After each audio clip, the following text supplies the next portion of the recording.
여러분은 살면서 혹시 도망가고 싶으신 적이 있으셨나요? 아마 한 번쯤은 모든 것을 뒤로 하고 도망가고 싶었을 거라고 생각합니다.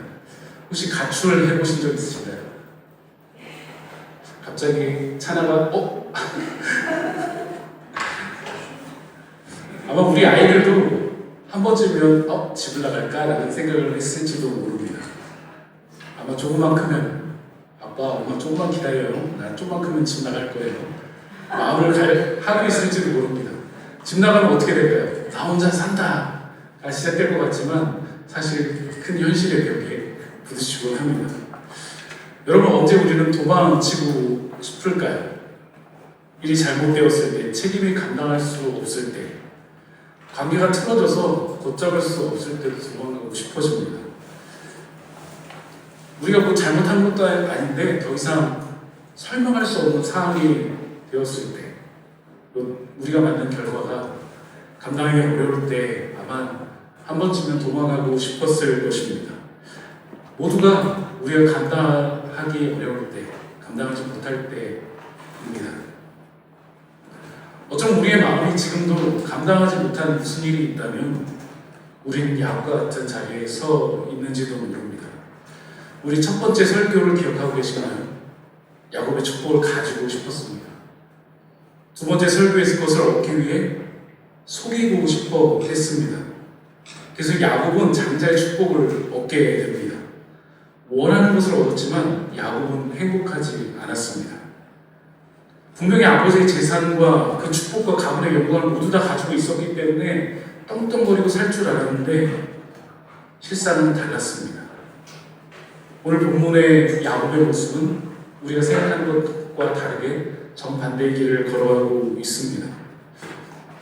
만약 우리의 삶 가운데 우리의 원하는 것이 주어졌다 할지라도 우리가 원하는 대로 흘러가지 않을 수 있다는 것입니다. 그래서 우리는 우리의 삶의 모든 것을 아시는 그 하나님의 은혜가 필요합니다. 우리 교회도 여러분의 삶에도 말입니다. 여러분, 야곱의 상황은 어떠했나요? 형 에서가 죽이려고 하자 야반도 좋아져 집을 떠나게 됩니다. 여러분, 이때 야곱의 나이가 몇 세였을까요?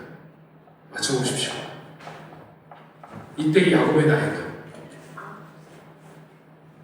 9살. 죄송하지만 여기 계신 권사님과 이은모 목사님 나이였습니다. 학자들에 따르면 약 76세, 77세 그 정도의 연배에서 야곱이 에서의 터를 장착하고 이삭을 속이고 있고 130살 된 이삭을 속이고 있습니다. 그 상태로 집을 나갔다는 것입니다. 제가 야곱의 스토리를 여기에 넣었더니 이렇게 만들어주더라고요. 그래서 제가 오늘부터 PPT를 안 만들기로 했어요. 야곱이 라반의 집에서 20년 동안 자녀를 낳았는데 91세에 요셉을 낳은 겁니다. 엄청나죠? 엄청난 에너지의 소유자입니다. 라반의 집을 향해 걸어가는 그 야곱의 모습은 아직 77세에 결혼하지 못한 청년입니다. 결혼하지 못한 분들 힘을 내시기 바랍니다. 그런 야곱의 심정은 도망가고 싶습니다 였습니다. 자기가 만든 죄의 결과로부터, 형의 분노로부터, 그리고 꼬여버린 인생으로부터 그는 도망치고 있었습니다. 그는 믿음으로 떠난 것이 아니었습니다. 사실 두려움 때문에 떠난 것이었습니다. 오늘 본문은 야곱의 인생에서 가장 외롭고 가장 비어있고 동시에 그 빈 상태에서 찾아오시는 하나님을 만나는 장면을 그려가고 있습니다. 바로 우리처럼 말입니다. 때론 포기하고 싶고 도망가고 싶은 우리의 인생이지만 오늘 야곱이 베델에서 하나님을 만난 듯 오늘 하나님을 만나는 저와 여러분 되시길 간절히 축원합니다. 야곱은 무엇으로부터 도망치고 싶었을까요? 첫 번째, 그는 두려움으로부터 도망쳤습니다. 야곱이 브엘세바에서 떠나 하란으로 향하여 갔더니 라고 표현하고 있습니다. 사실 이 모든 한 문장 안에 그의 모든 삶이 담겨져 있습니다. 자발적인 순례도 아닙니다. 믿음의 결단도 아닙니다. 형통한 출발도 아니었습니다. 족장시대에 집을 떠난다는 것은 모든 걸 포기한다는 것이었습니다. 왜냐하면 그 가족은 그가 보호받을 수 있는 공간이었기 때문입니다. 집을 떠난다는 것은 그의 모든 것을 잃어버린다는 것입니다. 즉 야곱은 도망자입니다. 그는 집을 떠나고 가족을 잃어버렸고 보호막이 사라졌고 아무런 약속도 없이 길 위에 서게 됩니다. 미래를 알 수 없는 우리의 삶처럼 말입니다. 베르셀바에서 하란까지는 약 800km 정도 떨어져 있었다고 합니다. 서울에서 부산까지를 왕복하는 정도 거리입니다. 지금처럼 핸드폰이 있는 것도 아닙니다. 불빛이 있는 것도 아닙니다. 그냥 마냥 걸어가야 했던 그런 시간들입니다. 정말 두려움에 쌓여서 하염없이 걸어갔습니다. 해가 저물어 한 곳에 물게 됩니다. 그것은 아무도 없는 들판이었습니다. 오늘 본문 11절에 보면 돌을 가져다가 베개를 삼고 거기 누워 자더니 라고 기록합니다. 분명히 얼마 전까지는 이 77세의 청년 야곱은 따뜻한 집에서 엄마 리브가의 사랑을 받으면서 맛있는 음식을 먹고 살았을 것입니다. 그런데 이제는 차가운 돌에 맹수의 울음소리를 들으면서 떨고 있습니다. 야곱은 이때 과연 무슨 생각을 했을까요? 집 나가면? 그런 생각을 했을까요? 아마 철저한 고독, 아무도 도와줄 수 없는 외로움. 야곱은 어쩌면 인생의 가장 밑바닥을 지금 경험하고 있는 것입니다. 여러분 두려움에 쌓여서 인생 밑바닥에서 지쳐 잠들어 보신 적이 있으신가요? 하루 종일 일하다가 나를 돌볼 겨를도 없이 쓰러져 잠들어 보신 적이 있으신가요?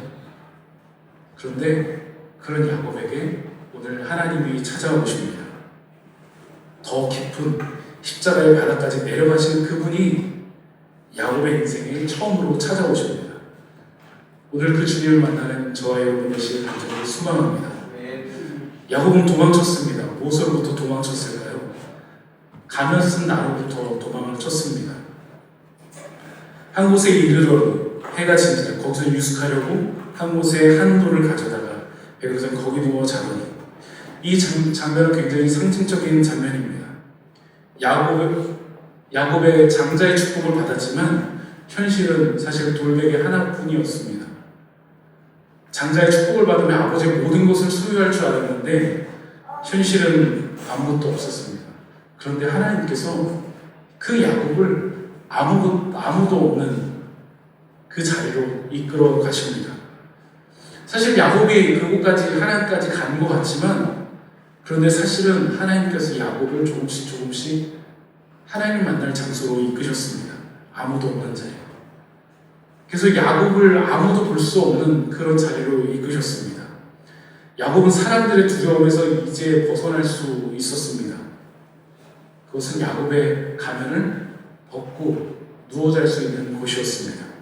그리고 그곳은 바로 하나님과 독대할 수 있는 자리였습니다. 왜냐하면 그제서야 계산적이었던 야곱이 계산을 내려놓고 변장을 벗고 있는 그대로 설 수 있기 때문입니다. 우리도 사실 수많은 가면을 쓰고 살아갑니다. 괜찮은 척, 아프지 않은 척, 강한 척, 힘들지 않은 척, 잘나가는 척 하면서 살아가지만 우리 가면 안의 진짜 모습은 매일 두려워 떨면서 부들부들하면서 살아가고 있는지도 모릅니다. 때로 매일 죽을 것만 같을지도 모릅니다. 회사를 그만두고 싶을 때도 한두 번이 아닙니다. 가져있고 보고 다 던져버리고 혼자 훌쩍 떠나고 싶을 때도 한두 번이 아닐 것입니다. 육아휴직 끝나고 빨리 복귀하고 싶을지도 모릅니다. 사실 우리 혼자 살아가기도 굉장히 벅찹니다. 제가 딱 저희 엄마가 돌아가신 나이가 되었습니다. 이 나이가 되보니까 우리 아버지 어머니 시대에 우리 부모님들이 얼마나 애쓰고 살아가는지 보이기 시작합니다. 지금보다 훨씬 어려운 시대에 저 같은 아들을 키우려고 얼마나 고생하셨는지 제가 저 언니를 보면서 배우고 있습니다. 야곱은 이제야 가면을 벗게 됩니다. 그 전까지 가면을 벗으면 죽을 것만 같았습니다. 왜냐하면 야곱이라고 말하기 부끄럽기 때문입니다. 야곱이라는 자체가 속이는 자였기 때문입니다. 야곱은 아무도 그를 보지 않는 모습을 이끌었을 때 돌베개를 베개 삼아 홀로 잠이 듭니다. 야곱이 잠들었을 때 하나님께서 꿈으로 찾아오십니다. 우리 하나님께서 위대하신 이유는 하나님께서 먼저 찾아오신다는 것입니다. 세상의 많은 종교들은 노력과 공로로 그들의 우상을 찾아가지만 어떤 우상도 반응하지 않습니다. 그런데 하나님께서는 예수 그리스도를 보내셔서 우리를 먼저 찾아오셨습니다.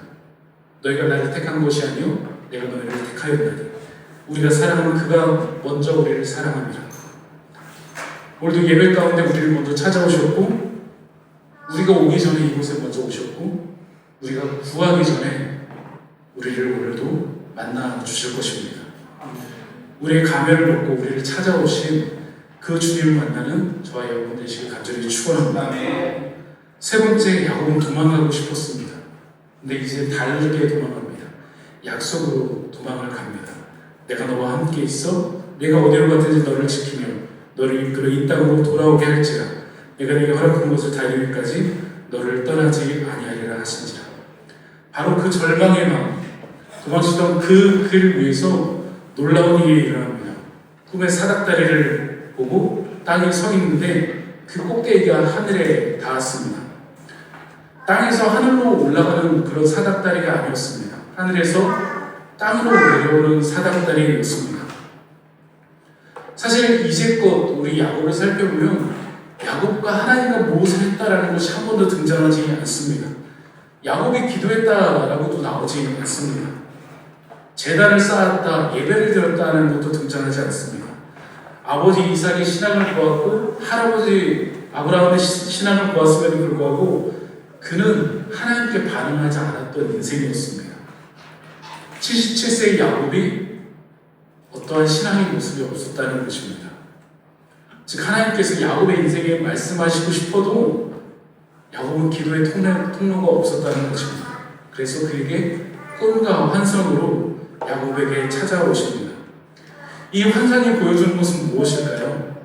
야곱은 죄를 짓고 도망자였기 때문에 나는 하나님과 모든 관계가 끊어졌을 거라고 생각합니다. 내가 사기꾼이 속이는 자이니 하나님께서 나를 버리셨을 거야. 근데 이 사닥다리를 보면서 말씀하십니다. 아니야. 땅에 있는 너와 하늘에 있는 내가 여전히 연결되어 있다라는 것을 이 환상을 통해서 보여주고 있는 것입니다. 그리고 야곱에게 엄청난 축복을 해주십니다. 내가 너와 함께 있어. 내가 어디로 가든지 너를 지키며 너를 이끌며 이 땅으로 돌아오게 할지라. 야곱은 하나님을 찾지 않았습니다. 그는 도망치기 바빴습니다.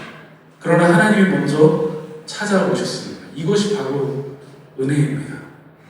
우리가 실패하고 도망치고 싶은 그 순간에도 세상의 줄이 모든 것이 끊어진다 할지라도 하늘과 연결된 줄이 그 은혜가 여전히 우리를 붙들고 있다는 것입니다. 그래서 은혜는 하나님 편에서 항상 시작됩니다. 하나님께서 세 가지 약속을 주십니다. 저도 이 약속을 받고 싶습니다. 땅을 주시겠다는 약속이고 내 자손으로 민족을 만들겠다는 것이고 너를 지켜 이 땅으로 돌아오겠다는 것입니다. 사실 이건 아브라함과 이삭에게 주셨던 약속을 오늘 도망자 야곱에게 주신 것입니다. 그럼 너와 함께 있어. 너를 지켜주마 라고 말씀해 주십니다. 도망자일 때도 여전히 함께 하신다고 약속해 주십니다. 이 말은 야곱이 아무것도 증명하지 않았고 아무것도 노력하지 않았고 아무것도 할 수 없는 그때에도 여전히 주어진 약속입니다.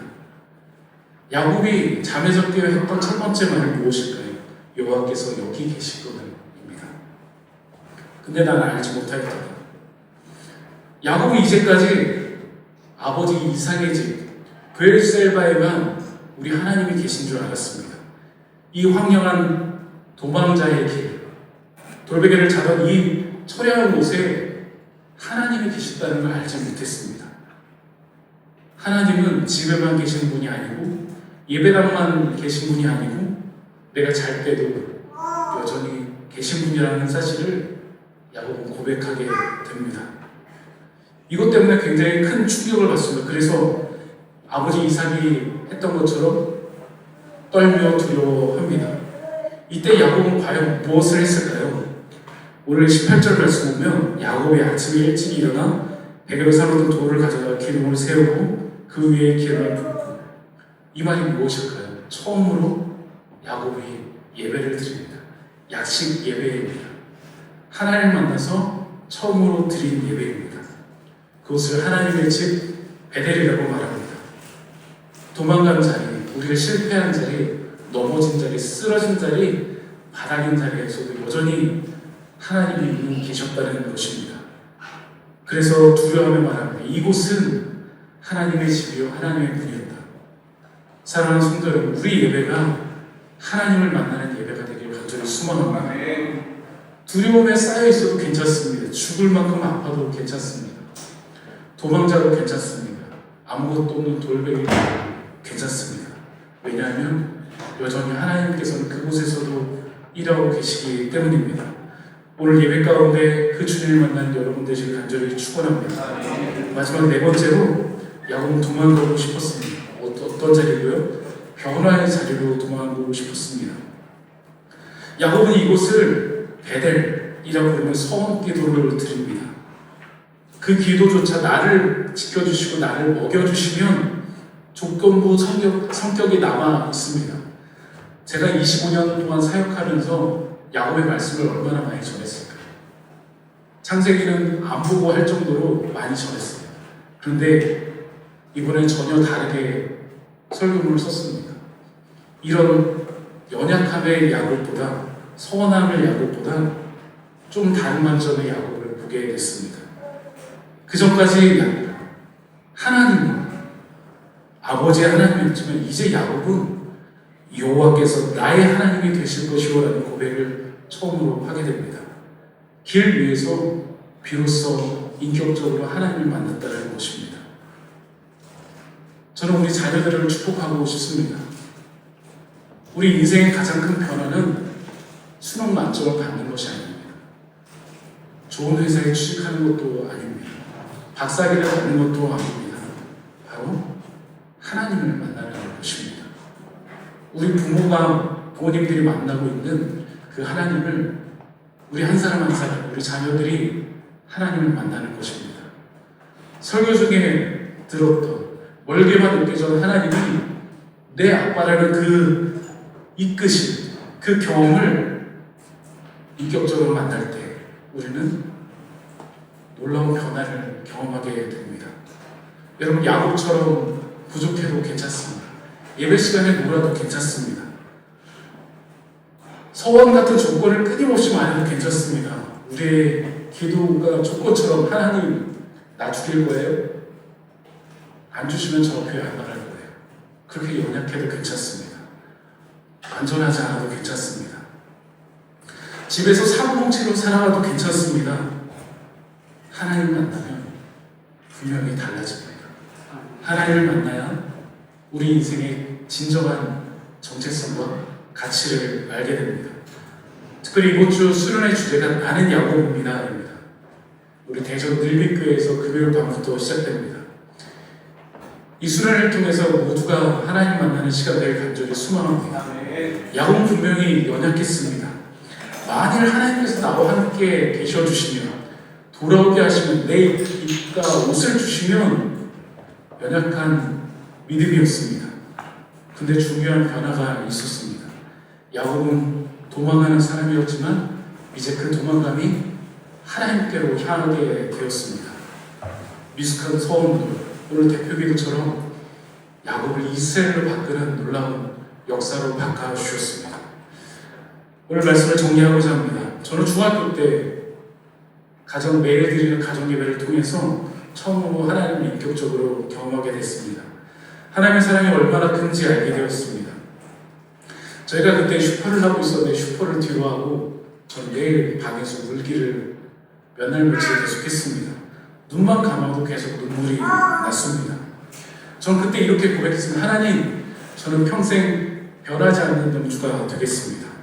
정말 제가 그렇게 살 줄만 알았습니다. 그때 정말 요셉을 너무나 좋아했습니다. 전 요셉처럼 그런 인생이 될 것이라고 생각을 했습니다. 근데 살다 보니 제가 요셉이 아니라는 걸 알았습니다. 하나님보다 제 것, 세상의 것을 더 좋아하기 시작했습니다. 끊임없이 보이는 것을 향해 달려가는 제 모습도 보았습니다. 더 좋은 스펙을 쌓으려고 많이 노력도 했고 달려가기도 했습니다. 사실 저는 야곱을 닮은 사람이었습니다. 끊임없이 하나님을 속이고 아버지를 속이고 형을 속였던 야곱처럼 제 목적을 향해 수단을 향해 끊임없이 가리고 살아왔었습니다. 제가 야곱인 걸 처음 알았을 때 저는 인생의 바닥에 놓여져 있었습니다. 어쩌면 루스 때의 야곱과 비슷했습니다. 아버지 이삭이 집을 떠나 아무것도 없었던 것처럼 정말 바닥에 모든 것을 잃어버리고 있었습니다. 목소리도 잃어버렸습니다. 제가 주여하고 싶지만 주여라는 목소리도 나오지 않았습니다. 그때 하나님께서 저를 찾아오셨습니다. 그리고 저에게 이렇게 말씀해 주셨습니다. 은주야, 내가 너 살릴 거야. 그때 하나님께서 저를 살려주셨습니다. 내 심장에는 이상이 있었는데 제 심장을 다시 뛰게 해주셨습니다. 그 은혜로 제가 지금 이 자리에 서 있는 것입니다. 그때 해주셨던 말씀, 은주야, 너 내가 살릴 거야. 그 말씀이 아직도 제 안에서 뛰고 있습니다.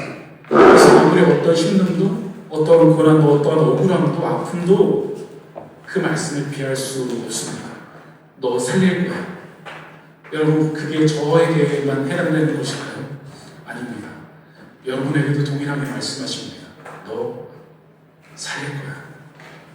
여러분, 관계에서, 책임에서, 실패에서 도망가고 싶지 않으십니까? 오늘 하나님이 이렇게 말씀하십니다. 내가 도망치는 그 자리에 있어도 이미 와 있다. 내가 너와 함께 할 거야. 야곱아, 너 살릴 거야. 이제 수련회가 시작되었습니다. 우리가 하나님을 붙드는 위대한 수련회가 아니라 하나님께서 우리를 붙드는 그 품에 안기는 저는 수련회가 되길 간절히 소망합니다. 나는 야곱입니다. 그리고 하나님은 나의 하나님. 그 고백이 이번 수련회 가운데 가득하길 간절히 축원합니다.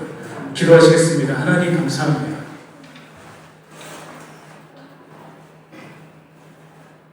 나는 야곱입니다 라고 말하고 싶었습니다.